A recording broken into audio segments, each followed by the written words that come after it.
On va se pencher aujourd'hui sur l'un des plus grands scandales de l'histoire de la finance. Une affaire qui démarre avec une perte financière complètement ahurissante et qui se termine avec une décision de justice qui a absolument tout changé. Voilà le chiffre qui a fait trembler le monde de la finance en janvier 2008. Moins 4,9 milliards d'euros. C'est la perte sèche découverte par la banque française Société Générale. Franchement, c'est une somme tellement colossale que c'est même difficile de se la représenter. Mais vous savez, le vrai mystère, ce n'est même pas cette perte. C'est la question que tout le monde s'est posée. Comment est-ce qu'on a bien pu passer d'une dette de près de 5 milliards d'euros à une amende d'à peine 1 million? C'est ça qu'on va décortiquer ensemble. Alors que s'est-il passé entre ces deux jugements si différents? Pour le comprendre, il faut revenir au tout début et s'intéresser à l'homme qui est au centre de toute cette tempête. Et cet homme, c'est bien sûr Jérôme Kerviel. Au départ, faut le dire, le dossier contre lui semblait blindé, carrément implacable. Ce qui est dingue ici, c'est à quel point la fraude était sophistiquée. On parle de près de 1000 transactions fictives, de faux emails créés de toutes pièces pour duper les contrôles, de l'utilisation de provisions énormes pour cacher ses vrais résultats. Bref, son rôle actif dans la fraude, lui, ne fait aucun doute. Et accrochez-vous bien, voilà le montant final de ces positions non autorisées sur les marchés. 50 milliards d'euros. C'est une somme qui dépassait et de très loin les fonds propres de la banque elle-même. Un risque existentiel pur et simple. Ce graphique, il parle de lui-même. C'est juste hallucinant. Pour vous donner une idée, la limite pour toute son équipe de traders, c'était 125 millions. Lui, tout seul, il était à 50 milliards. C'est 400 fois la limite autorisée. Une violation des règles d'une ampleur du jamais vu. Du coup, sur le plan pénal, l'affaire semblait pliée. Abus de confiance, faux usage de faux, sa culpabilité a été confirmée une première fois, puis en appel, et même validée par la plus haute cour, la Cour de cassation. Dossier clos, en théorie. Et c'est précisément là que toute l'histoire bascule. Parce que si la faute de l'individu est claire, une autre histoire se jouait en coulisses, celle des failles béantes de l'organisation. Allez, on change de perspective. Parce que la faute d'une seule personne, ça n'explique pas tout. Il faut regarder l'environnement qui a laissé cette fraude devenir aussi monstrueuse. La Société Générale elle-même. Cette chronologie, elle est capitale. Regardez bien.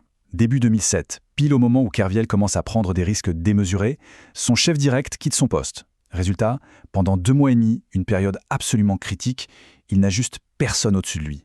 75.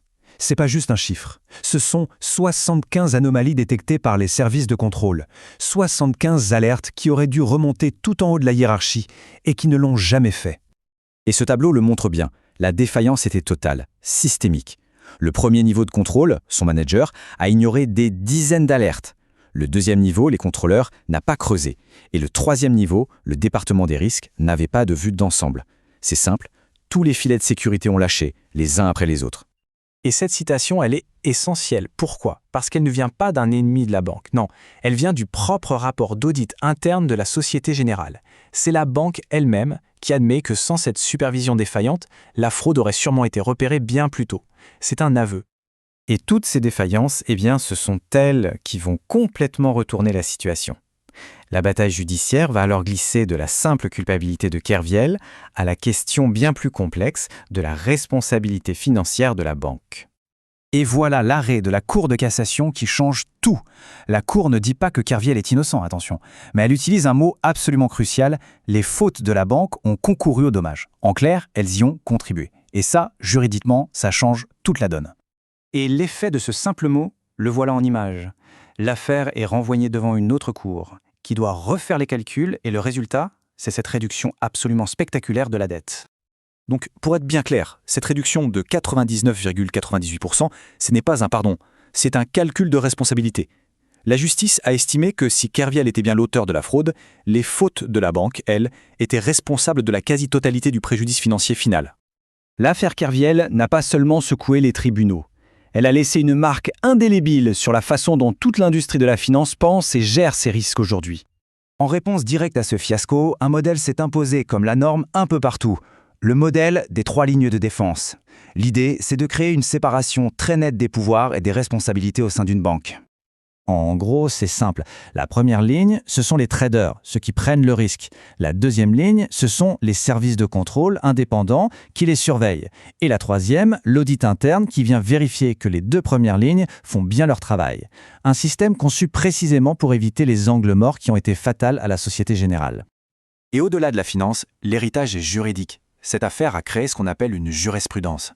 Désormais, une entreprise ne peut plus réclamer la réparation totale d'un préjudice si ses propres négligences y ont contribué. La responsabilité maintenant doit être partagée. Au final, c'est peut-être ça, la grande question que nous laisse l'affaire Kerviel. Une question qui va bien au-delà des salles de marché.